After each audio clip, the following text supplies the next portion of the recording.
आपण ऐकत आहात जगद्गुरु तत्वदर्शी संत रामपालजी महाराज यांच्याद्वारे लिखित पुस्तक जगण्याचा मार्ग. विषय भक्ती मर्यादा. नामदीक्षा घेणाऱ्या व्यक्तींसाठी आवश्यक माहिती. पूर्ण गुरुची ओळख. दीक्षा घेणाऱ्या व्यक्तीने सर्वप्रथम गुरुजींची ओळख करून घ्यावी, त्यानंतर दीक्षा घ्यावी. आजच्या कलियुगात पूर्ण गुरूंची पारख करणे हा भक्त समाजापुढे एक जटिल प्रश्न उभा आहे. परंतु याचे अत्यंत छोटं आणि सोपे उत्तर आहे की जे गुरु शास्त्रांच्या अनुसार भक्ती करतात व आपल्या अनुयायांकडून अर्थात शिष्यांकडून करवून घेतात तेच पूर्ण संत आहेत. कारण कबीर साहेबांची वाणी, नानक साहेबांची वाणी, संत गरीबदासजी महाराजांची वाणी, संत धर्मदासजी साहेबांची वाणी, वेद, गीता, पुराण, कुराण, बायबल इत्यादी पवित्र धार्मिक शास्त्र हे भक्ती मार्गामधील संविधान आहे, जो संत शास्त्रानुसार भक्ती साधना सांगतो आणि भक्त समाजाला मार्गदर्शन करतो. तोच पूर्ण संत आहे. आणि जो शास्त्रांविरुद्ध साधना करवून घेतो तो भक्त समाजाचा घोर शत्रू आहे. तो या अनमोल मनुष्य जन्माशी वाईटरित्या खेळत आहे. अशा गुरु किंवा संताला भगवानांच्या दरबारामध्ये घोर नरकात उलटे लटकवले जाईल.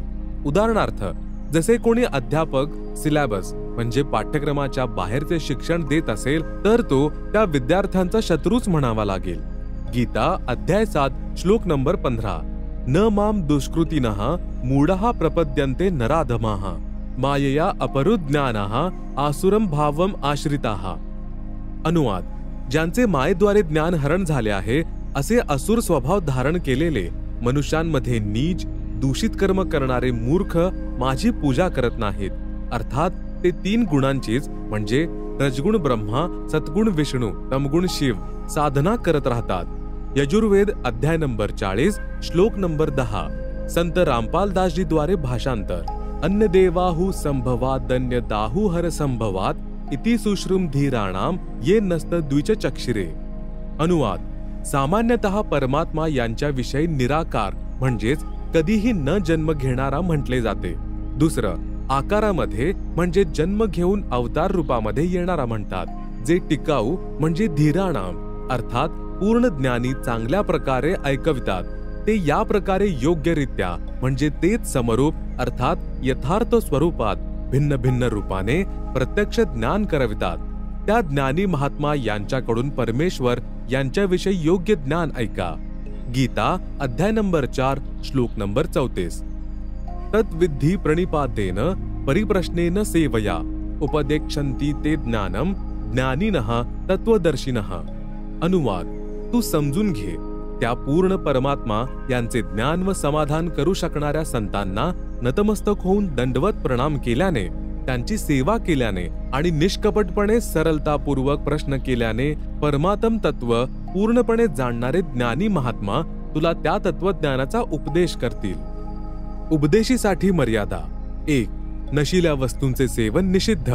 अंडी, मांस, मद्य म्हणजे दारू, बियर, तंबाखू, गुटखा, बिडी, सिगारेट, तपकीर ओढणे, हुक्का, चरस, अफू, गांजा आदी नशिल्या वस्तूंचे सेवन तर दूरच राहिले, कोणाला नशिल्या वस्तू आणून देखील द्यायच्या नाहीत.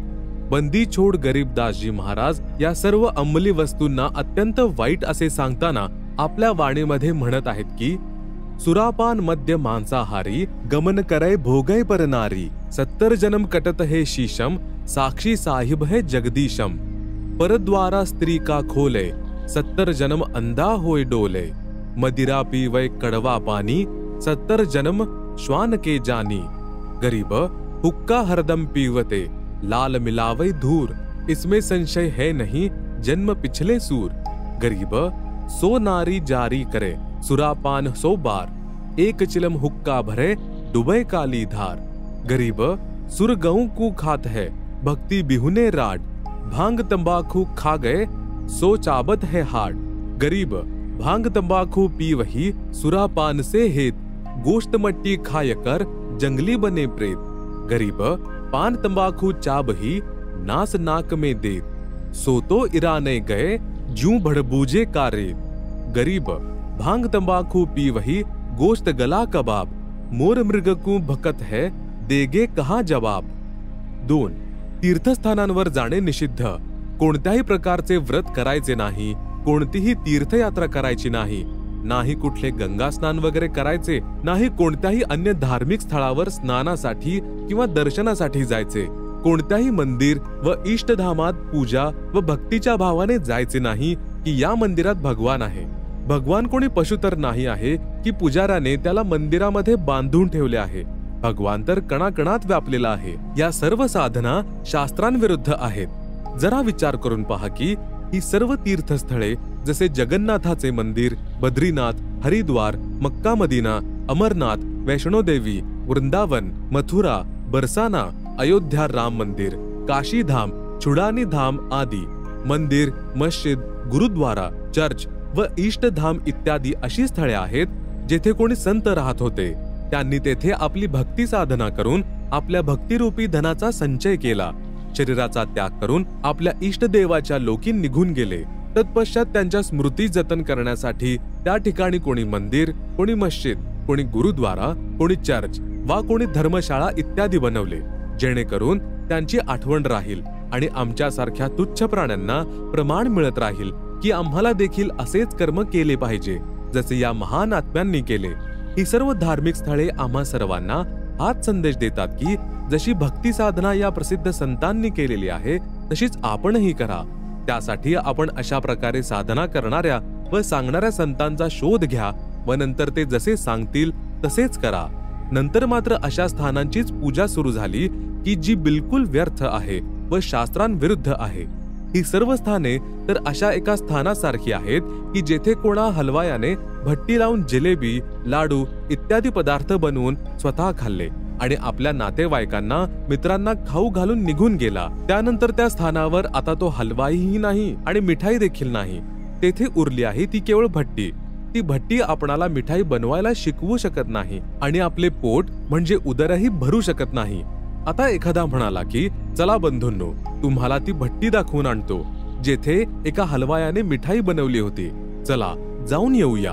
तेथे जाऊन भट्टी पण बघितली आणि 7 चक्करही मारून आले. काय तुम्हाला मिठाई मिळाली? तिथे तुम्हाला मिठाई बनवण्याची प्रक्रिया सांगणारा हलवाई भेटला का? यासाठी तुम्हाला तसाच हलवाई शोधावा लागेल जो अगोदर तुम्हाला मिठाई खाऊ घालेल आणि ती बनवण्याची पद्धत देखील सांगेल. त्यानंतर तो जे सांगेल फक्त तेच करावे, अन्य नाही.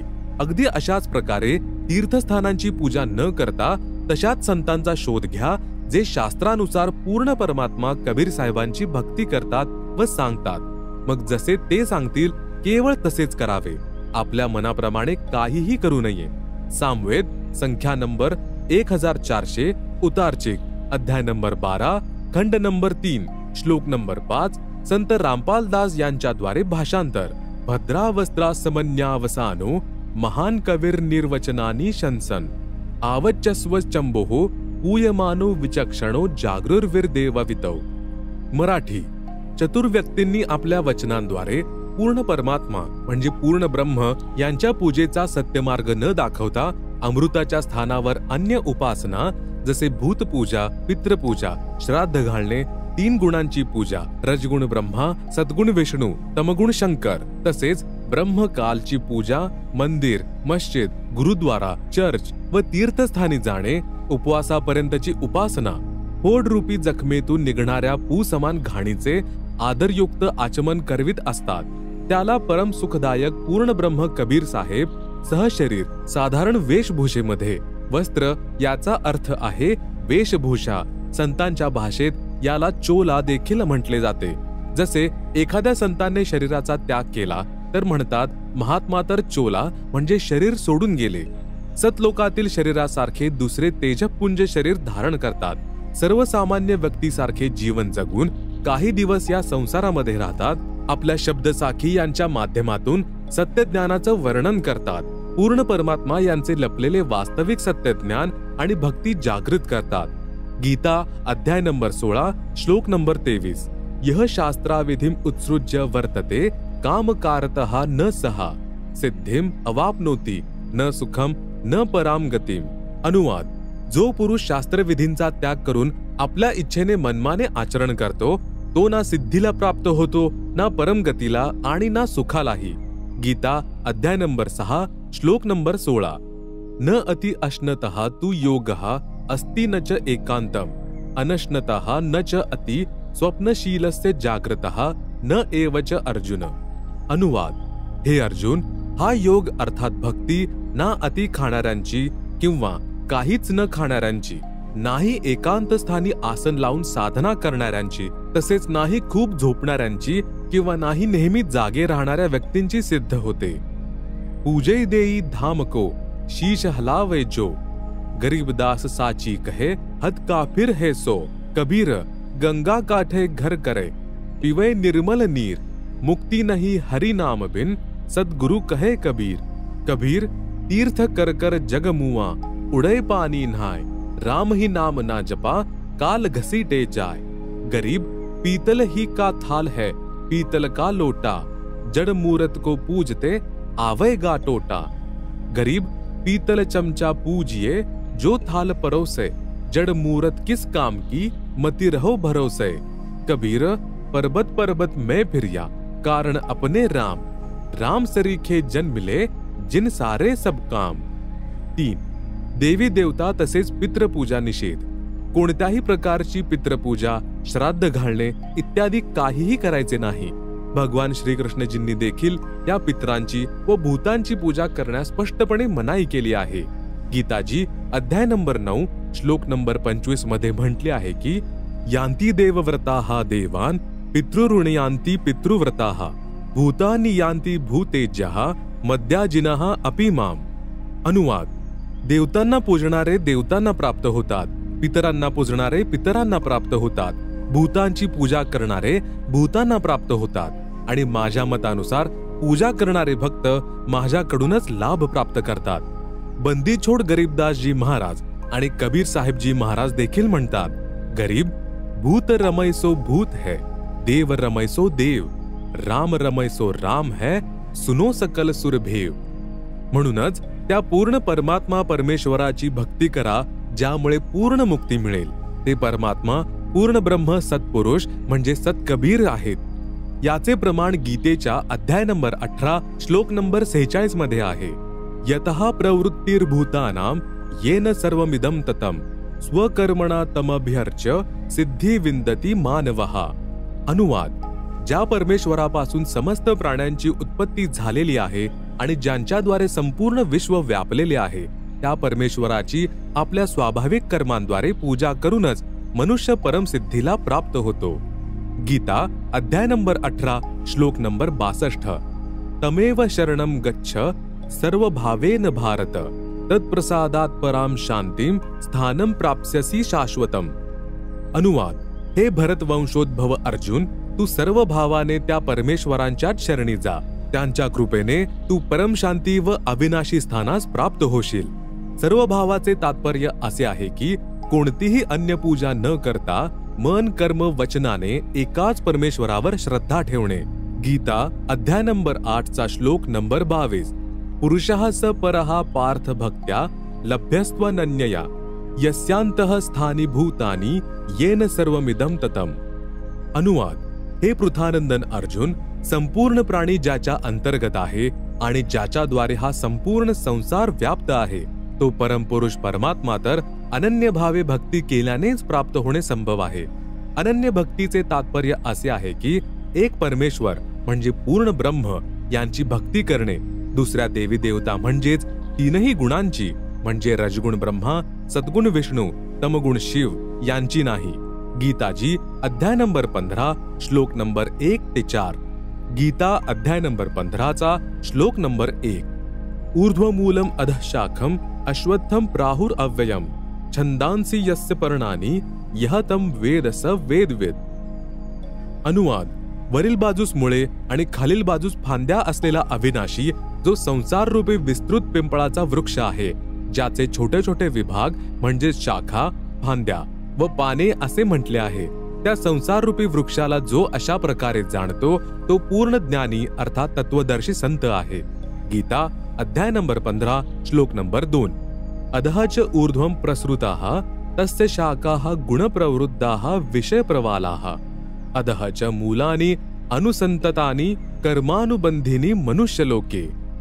अनुवाद: त्या वृक्षाची खाली आणि वर 3 गुणरूपी ब्रह्मा रजगुण, विष्णू सत्गुण, शिव तमगुण, विस्तारलेल्या विकार, काम, क्रोध, मोह, लोभ, अहंकार रूपी अंकुर व फांद्याच म्हणजे ब्रह्मा विष्णू शिव जीवांना कर्मांमध्ये बांधणारी मुळे अर्थात मूळ कारण आहेत.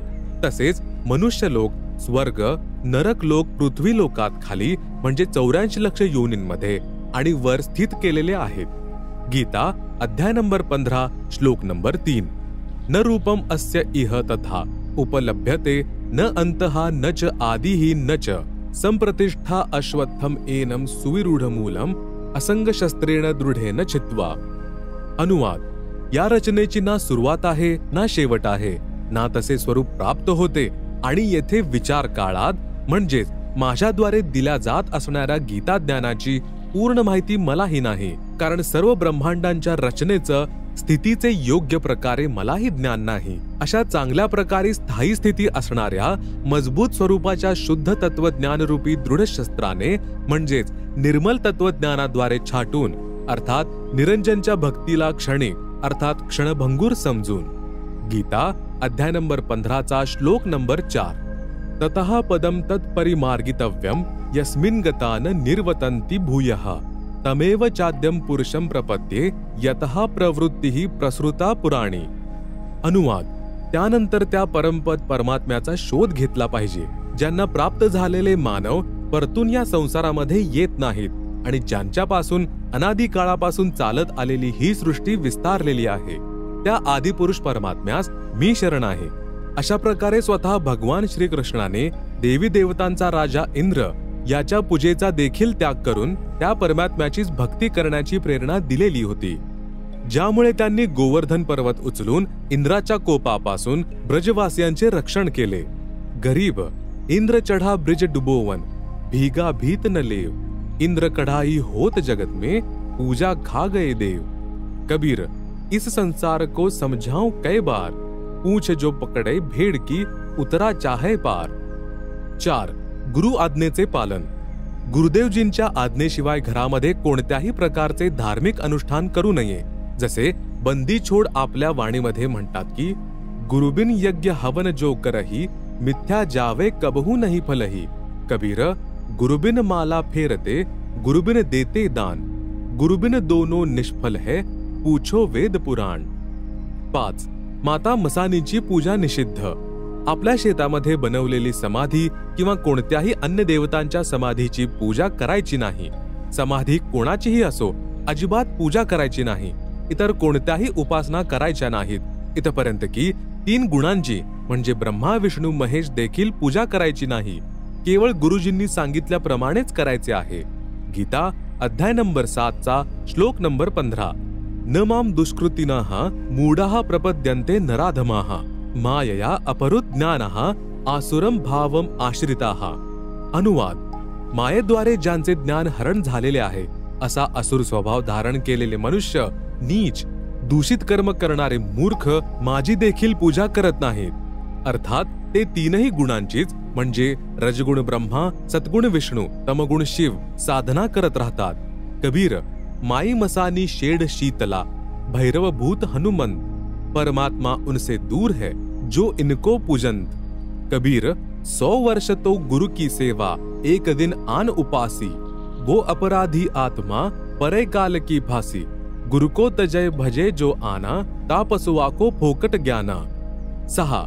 संकटमोचन कबीर साहेब आहेत. कर्म कष्ट म्हणजे संकट आल्यास कोणत्याही अन्य इष्ट देवतांची किंवा माता मसानी इत्यादींची पूजा कधीही करायची नाही. कोणत्याही शहाण्या किंवा ज्योतिषाकडे जायचे नाही. केवळ बंदी छोड कबीर साहेबांची पूजा करायची आहे, जे सर्व दुःखांचे हरण करणारे संकटमोचक आहेत. सामवेद संख्या नंबर 822 उतारचिक अध्याय 3 खंड नंबर 5 श्लोक नंबर 8. संत रामपाल दास यांच्याद्वारे भाषांतर. मनीषिभिः पवते पूर्व्यः कविर्नूर्भिर्यतः परिकोशाम असिष्यतत् त्रितस्य नाम जनयन मधु क्षरनिंद्रस्य वायुम सख्याय वर्धयन. मराठी. सनातन अर्थात अविनाशी कबीर परमेश्वर हृदयापासून इच्छिणाऱ्या श्रद्धेने भक्ती करणाऱ्या भक्त आत्म्यास 3 मंत्रांचा उपदेश देत पवित्र करून त्याची जन्म आणि मृत्यूपासून सुटका करतात. तसेच आपल्या मित्राचे अर्थात भक्ताचे प्राण म्हणजेच जीवन श्वास जे प्रारब्धात मोजून दिलेले असतात ते आपल्या खात्यातून पूर्ण रूपाने वाढवितात। त्यामुळे परमेश्वराचा वास्तविक आनंद आपल्या आशीर्वाद रूपी प्रसादाने प्राप्त करून देतात। कबीर देवी देव ठाढ़े भय हमको ठौर बताओ, जो मुझे कबीर को पूजे नहीं उनको लूटो खाओ। गरीब काल जो पिसे पिसना जोरा है पनिहार, ये दो असल मजूर है सतगुरु के दरबार। 7. अनावश्यक दान निषिद्ध। कोठेही आणि कोणालाही दान स्वरूपामध्ये काहीही द्यायचे नाही, ना पैसे ना न शिवलेले कपडे इत्यादी काहीही द्यायचे नाही। जर कोणी दान रूपामध्ये काही मागत असेल तर त्याला जेवू घालावे, चहा दूध लस्सी पाणी प्यायला द्या, परंतु एकही पैसा द्यायचा नाही। न जाणो तो भिकारी त्या पैशांचा काय दुरुपयोग करेल। जसे एका व्यक्तीने कोण्या भिकाऱ्याची खोटी कथा ज्यामध्ये तो सांगत होता की त्याची मुले उपचाराविना तडफडत आहेत, काही पैसे देण्याची कृपा करावी, ऐकून भावनावश होऊन 100 रुपये दान दिले। तो भिकारी पूर्वी पाव बाटली दारू पित होता, त्या दिवशी अर्धी बाटली दारू प्यायला आणि आपल्या पत्नीला मारहाण केली। त्याच्या पत्नीने मुलांसहित आत्महत्या केली। तुम्ही केलेले दान त्या परिवाराच्या नाशाचे कारण बनले। जर तुम्हाला अशा दुःखी व्यक्तीला मदत करण्याची इच्छा असेल तर त्याच्या मुलांना डॉक्टरांना दाखवून औषधे घेऊन द्या, पैसे देऊ नका। कबीर गुरुबिन माला फेरते गुरुबिन देते दान, गुरुबिन दोनों निष्फल है पूछो वेद पुराण। 8. उष्टे खाणे निषिद्ध। अशा व्यक्तींचे उष्टे खायचे नाही जे मांस अंडे मद्य बियर तंबाखू अफू गांजा आदींचे सेवन करतात। 9. सत्यलोक गमन म्हणजे देहांतानंतर क्रियाकर्म निषिद्ध। जर परिवारातील कोणाचा मृत्यू झाला तर चितेस अग्नी कोणीही देऊ शकतो, घरातील किंवा अन्य। तसेच अग्नी प्रज्वलित करताना मंगलाचरण म्हणावे, त्याची राख इत्यादी काहीही उचलायचे नाही। जर ती जागा साफ करणे गरजेचे असेल तर स्वतः त्या अस्थी उचलून कुठेही वाहत्या पाण्यामध्ये सोडाव्यात, त्यावेळेस मंगलाचरण उच्चारण करावे। ना पिंडदान इत्यादी करायचे, ना 10वा ना 13वा ना महिना ना 6माही तसेच वर्ष श्राद्ध असे काहीही करायचे नाही। इतर कोणत्याही व्यक्तीकडून हवन वगैरे करवून घेऊ नये। नातेवाईक व भाऊबंद जे दुःख व्यक्त करण्यासाठी येतात त्यांच्यासाठी कोणताही एक दिवस ठरवावा, त्या दिवशी दररोज करण्याचा नित्यनियम करावा, ज्योती जागृत करावी, नंतर सर्वांना जेवू घालावे। जर आपणास त्याच्या म्हणजे मृत्यू झालेल्या व्यक्तीच्या नावाने काही धर्म करायचा असेल तर आपल्या गुरुदेवजींची आज्ञा घेऊन बंदीछोड गरीबदासजी महाराजांच्या अमृतमयी वाणीचा अखंड पाठ करावा। पाठ करण्याची आज्ञा न मिळाल्यास घरामधील उपदेशी भक्ताने 4 किंवा 7 दिवस देशी तुपाचे अखंड ज्योत लावावी। तसेच दिवसातून 4 वेळा ब्रह्म गायत्री मंत्र करावा आणि सतलोकवासीसाठी त्यातील 3 किंवा 1 वेळेच्या मंत्राचा दान संकल्प करावा। जसे योग्य समजाल 1, 2, 3 पर्यंत मंत्र जपाचे फळ त्यास दान करावे। दररोज प्रमाणे ज्योती व आरती नामस्मरण करत राहावे। हे लक्षात ठेवत की कबीर साथी हमारे चले गए हम भी चालन हार, कोए कागज में बाकी रह रही ताते लगी है वार। कबीर देह पड़ी तो क्या हुआ झूठा सभी पटीट, पक्षी उड़ा आकाश को चलता कर गया बीट।